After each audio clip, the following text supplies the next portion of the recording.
खैबर पख्तूनख्वा के सूबाई वजीर सकाफत और मेहनत शौकत यूसुफजई ने प्रेस कॉन्फ्रेंस करते हुए कहा कि गुजरावाला में अपोजिशन का पहला जलसा नाकाम हो चुका है। खैबर पख्तूनख्वा की आवाम ने मिक्स अचार पार्टी को मुस्तरद कर दिया। बिलावल भुट्टो जरदारी इस्लामाबाद अवामी सैलाब लाने की बजाय पहले कराची को सैलाब से बचाएं।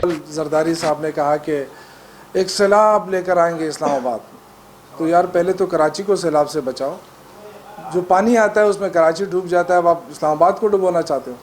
आपने, आपके बाप ने, आपके जो पहले जो पार्टी है उसने कम लूटा है इस मुल्क को, अब दोबारा इस्लामाबाद की तरफ उसकी बात करना चाहते हैं आप। आपका कोई कलेजा ठंडा नहीं हुआ है जो अब तक इस मुल्क को लूटा गया है। सहाफियों से बात करते हुए इनका मजीद कहना था कि मौलाना मदरसे के बच्चों पर सियासत करते हैं। सूबाई वजीर ने मौलाना फजलुर रहमान को मशवरा भी दे डाला और कहा कि इनके पास एक अच्छा मौका है कि अपोजिशन लीडर बनकर पेट पूजा करें। तो मौलाना फजलुर रहमान साहब से मैं गुजारिश करूँगा कि मदरसे के बच्चों को अपनी जगह पर रहने दें, उनकी तालीम को मुतासर ना होने दें। आपने जो सियासत करनी है करें, आपका तो लॉटरी निकल आई है, क्योंकि ना मुस्लिम लीग के पास कोई लीडर है, ना पीपल्स पार्टी के पास कोई लीडर है, तो आपकी लॉटरी निकली हुई है। खाएं, जाएं, मिलें, खाने खाएं मज़ेदार।